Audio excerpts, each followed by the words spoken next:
बिस्मिल्लाहिर्रहमानिर्रहीम अस्सलाम वालेकुम। मेरा नाम डॉक्टर एहसन है और आज हम जानेंगे cellular respiration of proteins and fats के बारे में और हम ये भी जानेंगे कि फोटो रेस्पिरेशन क्या होती है। बेसिकली हमें पता है कि कार्बोहाइड्रेट जो है ना, बेसिकली वो जाते हैं ग्लाइकोलाइसिस के प्रोसेस में।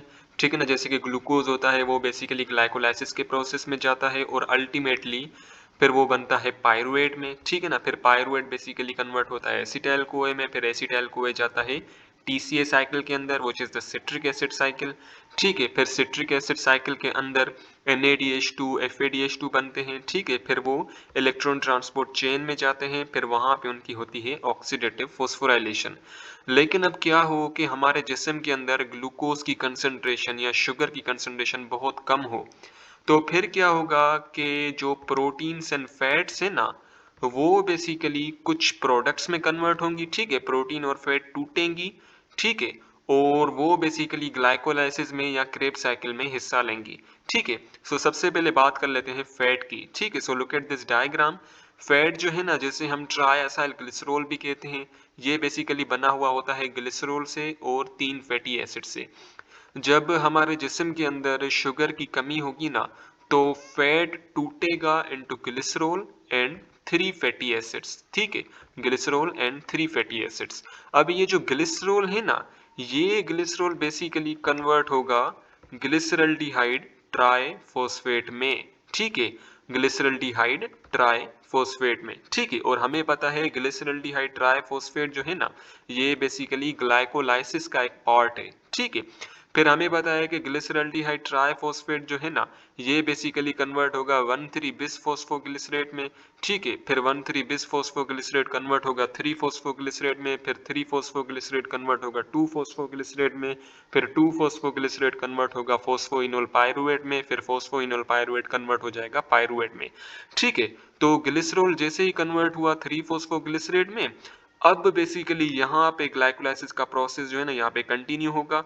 ठीक है, फिर पायरुवेट बनेगा, फिर पायरुवेट कन्वर्ट होगा एसिटाइल कोए में, एसिटाइल कोए जाएगा क्रेब साइकिल में, क्रेब साइकिल के अंदर NADH2 FADH2 बनेंगे, फिर वो NADH2 FADH2 electron transport chain में जाएंगे, जहां पे उनकी ऑक्सीडेटिव फोस्फोराइलेशन होगी। ठीक है, अब बेसिकली क्या होता है कि जब फैट टूटता है ना, तो हमारे पास फैटी एसिड्स भी बनते हैं। ठीक है, अब ये फैटी एसिड्स जो है ना, ये बेसिकली कन्वर्ट होंगे एसिटाइल कोए में। ठीक है, ये फैट किस में कन्वर्ट होंगे, सॉरी, फैटी एसिड्स किस में कन्वर्ट होंगे, एसिटाइल कोए में कन्वर्ट होंगे। ठीक है, अब जैसे एसिटाइल कोए बन जाएगा, फिर ये एसिटाइल कोए जाएगा क्रेब साइकिल में, क्रेब साइकिल से फिर से NADH2 FADH2 बनेंगे। ठीक है, फिर वही NADH2 FADH2 electron transport chain में जाएंगे, जहां पे होगी ऑक्सीडेटिव फोस्फोराइलेशन और हमारे पास ATP बनेगी। ठीक है, सिमिलरली जब हमारे पास ग्लूकोज की कमी होती है, शुगर्स की कमी होती है, तो जो प्रोटीन्स होते हैं ना, प्रोटीन्स टूटते हैं अमाइनो एसिड के अंदर। ठीक है, फिर अमाइनो एसिड से बेसिकली क्या कर लिया जाता है, अमोनिया ग्रुप जो है ना, अमोनिया वो बेसिकली निकाल दिया जाता है।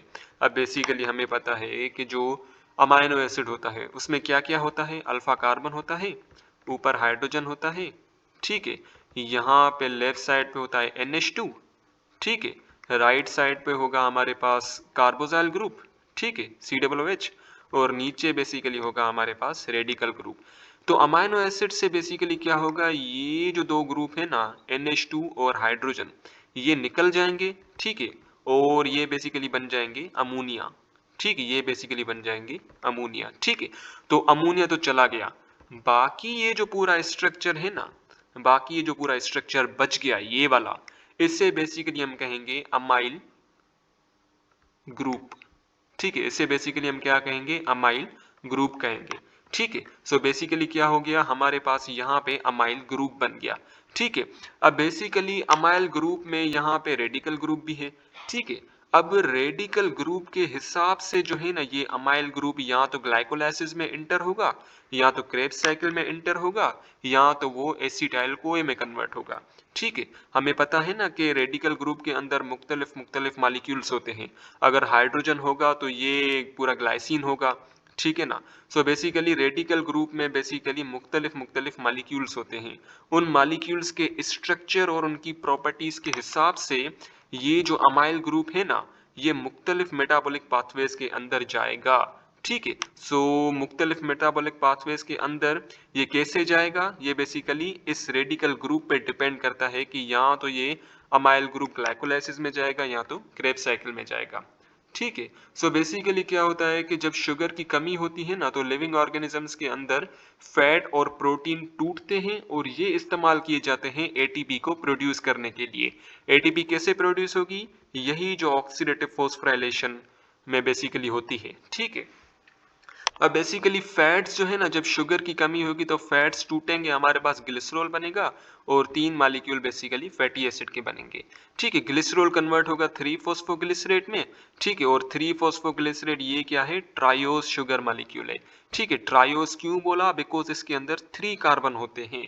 ठीक है। अब ये बेसिकली ट्रायोस शुगर, ये जो 3 फॉस्फोग्लिसरेट है, सॉरी 3 फॉस्फोग्लिसरल्डिहाइड है, सॉरी। ठीक है।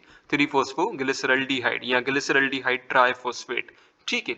सो ये बेसिकली होती है हमारे पास ग्लाइकोलाइसिस का पार्ट। ठीक है। सो जैसे ये बन जाएगी तो ग्लाइकोलाइसिस के बाकी रिएक्शन परफॉर्म होंगे, फिर ये कन्वर्ट होगी पायरुवेट में, फिर पायरुवेट कन्वर्ट होगा एसिटाइल कोए में, एसिटाइल कोए एंटर होगा क्रेब्स साइकिल में, क्रेब्स साइकिल से बनेंगे NADH2 FADH2, फिर वो एंटर होंगे इलेक्ट्रॉन ट्रांसपोर्ट चेन में और हमारे पास ऑक्सीडेटिव फोस्फोराइलेशन के थ्रू ATP बन जाएगा। ठीक है। और बेसिकली जो फैटी एसिड्स है ना, वो कन्वर्ट होंगे एसिटाइल कोए में और एसिटाइल कोए जो है ना, वो फिर दाखिल होगा क्रेब्स साइकिल के अंदर। अब बेसिकली हमें पता है कि जब हमारे जिस्म के अंदर ग्लूकोज की कमी होगी, शुगर की कमी होगी, तो प्रोटीन भी टूटेगा अमाइनो एसिड से। ठीक है। अमाइनो एसिड से अमाइनो ग्रुप रिमूव कर लिया जाएगा। ठीक है। अमोनिया जो है वो बेसिकली रिमूव कर लिया जाएगा और बाकी जो बचा कुचा मॉलिक्यूल है ना, उसे हम कहेंगे अमाइल ग्रुप। ठीक है। अब बेसिकली अमाइल ग्रुप के पास रेडिकल ग्रुप भी होगा। सो इस रेडिकल ग्रुप के हिसाब से ये रेडिकल ग्रुप डिटरमाइन करेगा कि ये अमाइल ग्रुप ग्लाइकोलाइसिस में जाएगा या क्रेब्स साइकिल में जाएगा। ठीक है। सो बेसिकली अमाइनो एसिड की सबसे पहले हुई डीअमाइनेशन, यानी कि अमोनिया निकल गया। ठीक है। उसके बाद बेसिकली ये जो अमोनिया है ना, अमोनिया, ये अमोनिया अब दाखिल होगा यूरिया साइकिल के अंदर। ठीक है। ये वाला जो अमोनिया है ये दाखिल होगा यूरिया साइकिल के अंदर। बाकी जो अमाइल ग्रुप है ये दाखिल होगा या तो ग्लाइकोलाइसिस के पाथवे में या तो क्रेब साइकिल के पाथवे में। ठीक है। यूरिया साइकिल को बेसिकली हम ऑर्निथीन साइकिल भी कहते हैं। ठीक है। ऑर्निथीन साइकिल, बिकॉज इसके अंदर ऑर्निथीन अमाइनो एसिड भी बनता है। ठीक है। Now let's come to the photorespiration. ठीक है। फोटो रेस्पिरेशन जो है ना, ये बेसिकली क्या है, एक वेस्टफुल प्रोसेस है। ठीक है। कचरा है ये कचरे वाला प्रोसेस है। क्यों, क्योंकि इसमें होता क्या है कि शुगर टूटती तो है लेकिन उससे कोई भी एनर्जी प्रोड्यूस नहीं होती, इसलिए हम इसे कहते हैं फोटो रेस्पिरेशन। हमें पता है कि रेस्पिरेशन में क्या होता है, ग्लूकोज टूटती है ऑक्सीजन की मौजूदगी में और हमारे पास बनता है कार्बन डाइऑक्साइड, वाटर, ठीक है, और ढेर सारी एटीपी। ठीक है। लेकिन फोटो रेस्पिरेशन में क्या होता है कि शुगर टूटता है लेकिन उससे एटीपी प्रोड्यूस नहीं होती। ठीक है। सो इसे बेसिकली हम कहते हैं फोटो रेस्पिरेशन। सो प्लांट्स के सेल के अंदर क्या होता है, शुगर क्लोरोप्लास्ट के अंदर टूटती है लेकिन उससे एनर्जी प्रोड्यूस नहीं होती। सो इसे बेसिकली हम कहते हैं फोटो रेस्पिरेशन। ठीक है। और ये कभी कभी होती है। And during this process, carbon dioxide is released and oxygen is absorbed like aerobic respiration. अब इसमें बेसिकली होता क्या है कि जो शुगर है ना, शुगर बेसिकली मिलती है ऑक्सीजन से। ठीक है। ऑक्सीजन से मिली और हमारे पास बन गया 3 फॉस्फोग्लिसरेट। ठीक है। हमारे पास बन गया 3 phosphoglycerate and this is 3 carbon containing compound. और दूसरा हमारे पास बन गया फॉस्फो ग्लाइकोलेट। ठीक है। हमारे पास बन गया फॉस्फो ग्लाइकोलेट। ठीक है। अब बेसिकली फॉस्फोग्लाइकोलेट जो है ना, ये 2 कार्बन कंटेनिंग कंपाउंड है और जो 3 फॉस्फोग्लिसरेट है ना, ये 3 कार्बन कंटेनिंग कंपाउंड है। तो यहाँ पे बेसिकली जो शुगर है ना, ये बेसिकली 5 कार्बन कंटेनिंग कंपाउंड है और ये शुगर कौन सी है, RUBP, राइबुलोज 1,5 बिसफॉस्फेट। ठीक है। राइबुलोज 1,5 बिसफॉस्फेट जब ये ऑक्सीजन से कंबाइन होगी ना, तो हमारे पास बनेगा 3 फॉस्फोग्लिसरेट एंड फॉस्फोग्लाइकोलेट। ठीक है। फिर ये जब फॉस्फोग्लाइकोलेट टूटेगा तो हमें यहां से मिलेगी कार्बन डाइऑक्साइड। सो देखिए यहाँ पे बेसिकली एंजाइम भी इस्तेमाल होता है जिसे हम कहते हैं रुबिस्को, जिसे हम कहेंगे रुबिस्को। ठीक है, राइबुलोज 1,5 बिसफॉस्फेट कार्बोक्सिलेज ऑक्सीजनेस। ठीक है, अब ये रुबिस्को क्या कर रहा है कि ये बेसिकली ऑक्सीजन को ऐड करवा रहा है शुगर के साथ। ठीक है, और हमारे पास बना रहा है 3 फॉस्फोग्लिसरेट एंड फॉस्फोग्लाइकोलेट। ठीक है, और फिर क्या होगा, ये जो फॉस्फोग्लाइकोलेट है ना, ये फिर टूट जाएगा कार्बन डाइऑक्साइड के अंदर। यानी कि प्लांट्स के अंदर कार्बन डाइऑक्साइड तो बन रही है, लेकिन ऑक्सीजन जो है ना वो यूटिलाइज हो रही है, इस्तेमाल हो रही है, और वो ऐड हो रही है शुगर के साथ। और शुगर कौन सी है? Ribulose 1,5 bisphosphate.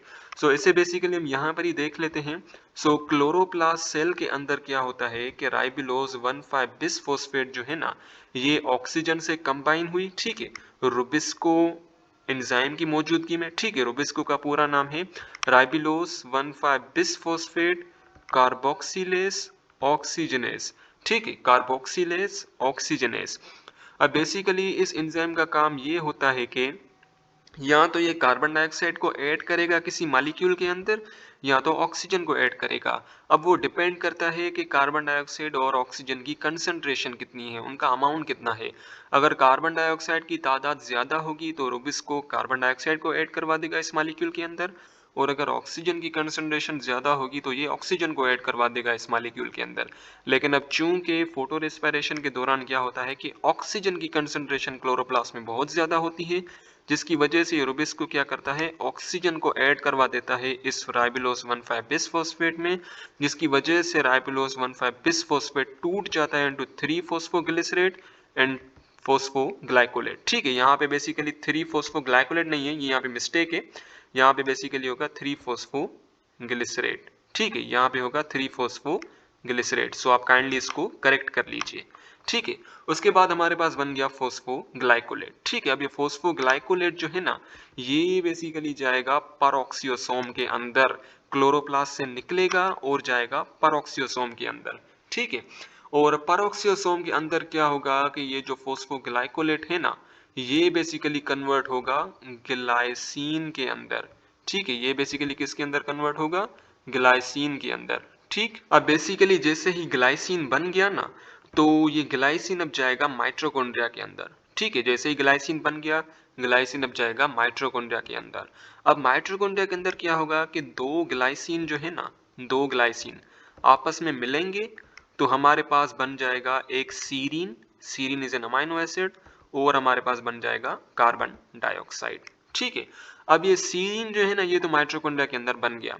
ठीक है, फिर ये सीरीन दोबारा से जाएगा पेरोक्सियोसोम के अंदर, और फिर सीरीन जो है ना, ये अब कन्वर्ट हो जाएगा 3 फॉस्फोग्लिसरेट के अंदर। वंस अगेन फॉस्फोग्लाइकोलेट क्लोरोप्लास्ट के अंदर बना, फिर वो गया पेरोक्सियोसोम में, जहां पे वो कन्वर्ट हुआ ग्लाइसिन में। ग्लाइसिन इंटर हुआ माइटोकॉन्ड्रिया के अंदर, जहां पे दो ग्लाइसिन आपस में मिले, कंबाइन हुए, और वो बन गए सीरीन और कार्बन डाइऑक्साइड। ठीक है, अब सीरीन दोबारा जाएगा पेरोक्सियोसोम में, फिर पेरोक्सिसोम के बाद फिर वो जाएगा क्लोरोप्लास्ट में, और क्लोरोप्लास्ट के अंदर वो कन्वर्ट हो जाएगा वंस अगेन इनटू 3 फॉस्फोग्लिसरेट। ठीक, अच्छा अब यहाँ पे देख लेते हैं। It means that the photo respiration is a process in which Rubisco perform oxygenation instead of carboxylation. अब फोटो रेस्पिरेशन के दौरान क्या होता है कि जो रुबिस्को एंजाइम है ना, ये क्या कर रहा है, ऑक्सीजन को ऐड करवा रहा है आरयूबीपी के साथ। ठीक है, राइबुलोज 1,5 बिसफॉस्फेट के साथ, और कार्बन डाइऑक्साइड को ऐड नहीं करवा रहा। इसका रीजन ये है कि कार्बन डाइऑक्साइड है ही कम। ठीक, during photorespiration, RUBP reacts with oxygen molecule, produce one molecule of 3 phosphoglycerate and one molecule of phosphoglycolate। ठीक है, अब बेसिकली होता क्या है कि फोटो रेस्पिरेशन के दौरान राइबुलोज 1,5 बिसफॉस्फेट ऑक्सीजन से मिलता है रुबिस्को एंजाइम की मौजूदगी में, तो हमारे पास बनता है फॉस्फोग्लाइकोलेट एंड 3 फॉस्फोग्लिसरेट। ठीक है, अब बेसिकली ये जो फॉस्फोग्लाइकोलेट है ना, ये अब जाएगा पेरोक्सियोसोम के अंदर। ठीक है, और पेरोक्सियोसोम के अंदर ये कन्वर्ट होगा ग्लाइसिन के अंदर। ठीक है, ये फॉस्फोग्लाइकोलेट जो है पेरोक्सिसोम के अंदर गया, और यहाँ पे कन्वर्ट हो गया ये ग्लाइसिन के अंदर। ठीक है, अब बेसिकली ग्लाइसिन जो है ना, वो जाएगा माइटोकॉन्ड्रिया के अंदर, और दो ग्लाइसिन वहां पे मिलेंगे तो बन जाएंगे वो सीरीन। ठीक है, और फिर सीरीन जाएगा दोबारा पेरोक्सिसोम में, पेरोक्सिसोम के बाद फिर से वो जाएगा क्लोरोप्लास्ट में, और क्लोरोप्लास्ट के अंदर जाके वो कन्वर्ट हो जाएगा इनटू 3 फॉस्फोग्लिसरेट में। ठीक है, तो जब दो ग्लाइसिन के मॉलिक्यूल आपस में मिले तो एक सीरीन बना और एक कार्बन डाइऑक्साइड बना। ठीक है, सीरीन फिर चला जाएगा पेरोक्सिसोम में, फिर जाएगा वो क्लोरोप्लास्ट में और फिर वहाँ पे कन्वर्ट हो जाएगा इनटू 3 फॉस्फोग्लिसरेट।